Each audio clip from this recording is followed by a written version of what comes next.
We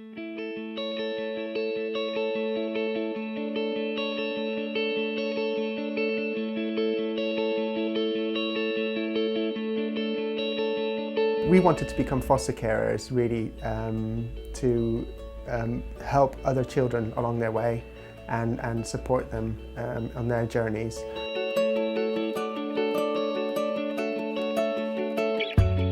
It's something we had thought about for a long time. I think our motivations have been that we really wanted to be able to offer a home and somewhere safe for a child to stay.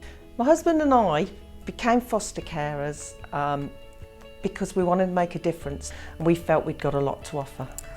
I became foster carer because I had 3 children who were all grown up, 3 boys, and I felt like my parenting skills and my husband's parenting skills would be wasted if we didn't foster.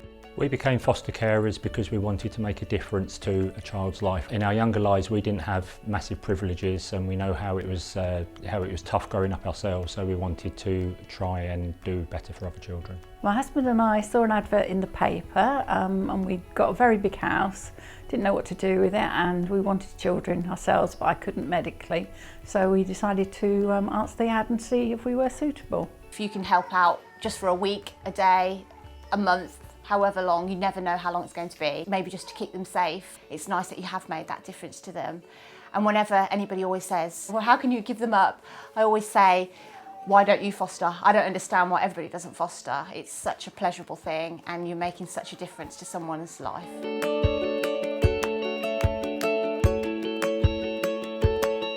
Day-to-day life can change on a daily basis, depending on what child we have come to stay, depending on how our routine changes. I'm usually woken up at about 6:30 in the morning by our children waking me up and wanting to play and do stuff. And then when I come home in the evenings, it's nice to be welcomed because 9 times out of 10 our little current foster placement is pleased to see me, and he's probably more pleased to see me than my own children. Day-to-day living with a foster child is sometimes challenging and sometimes it just goes all to routine and everything goes okay. It's been difficult for our own birth children accepting other children into the household, but over time our birth children have learnt to accept these children and they in time do become part of the family, which then has a positive experience on the looked after children. The household has become quite chaotic really. Because we didn't have children before, so we've had to change really. We try to have it as organised as possible because the children like to have routines and boundaries. For me it's been very positive, for me and my wider family. You know, we took it on as a couple and as a small family, but it has impacted the whole family. My mum and dad are now grandparents to our foster children when the short terms we have them. I think as a family it's certainly brought us close together, particularly with the children. We rely on them a lot to help us out and to be a real big brother and sister to whoever who comes to our family.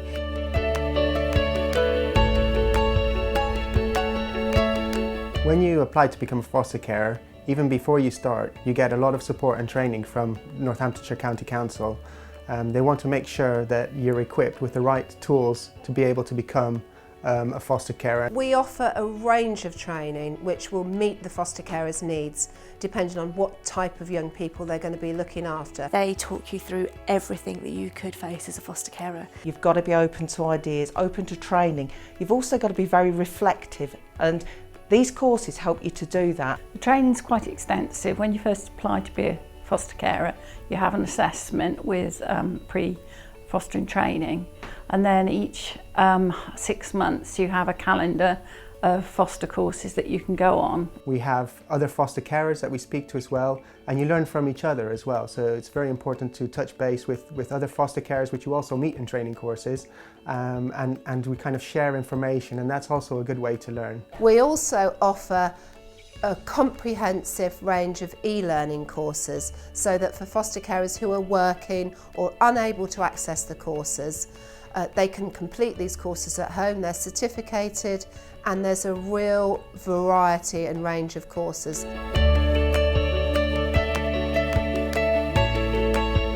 I'm Sophie. I've been living with my foster family since February 2012.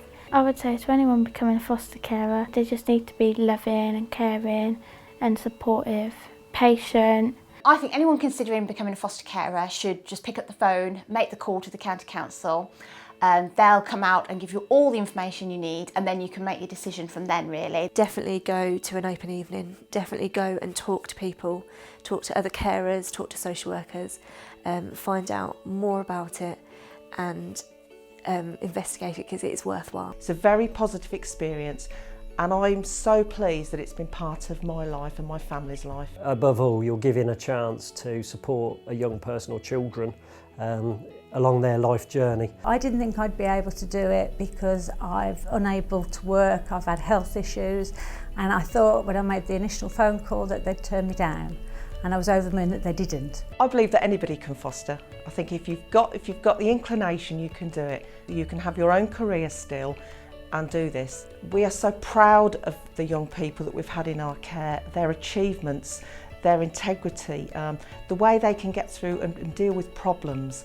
You can make a difference to a child's life, doesn't matter what background you're from, it doesn't matter how much money you earn, it doesn't matter what race, religion or gender you are, whether you're a couple, whether you're a single person, you can make a difference to a child's life.